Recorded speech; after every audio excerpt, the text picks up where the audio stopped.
Socialism is a real threat to the status quo and the rich few that run our society. That's because socialism is about greater democracy and empowering working people. So the corporate media, in an effort to delegitimize the rising movement in socialism, erases the legacy of Black and brown organizers. But don't get it confused. Class struggle is something that has always been championed by people of color and Black women.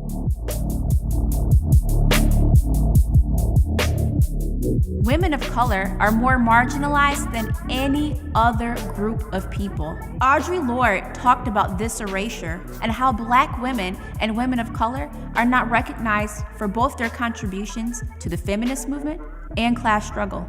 And now we're seeing a renewed effort by the establishment to erase the history of Black, Indigenous, and immigrant organizers who fought and often gave their lives to build class solidarity and work to end our violent system of capitalism. This erasure of Black women and people of color takes many forms. More recently, the Bernie Bro narrative, which whitewashes the long history of socialist and communist organizing in communities of color. But there's a renewed sense of hope with public servants who look like us and much more closely represent our political beliefs. With strong women of color being the face of political revolution, no one in the establishment can erase the forms of discrimination we encounter on a daily basis. And despite what the mainstream media will have you believe, we don't want tepid liberalism. We want socialism. We want an end to a capitalist system that exploits us.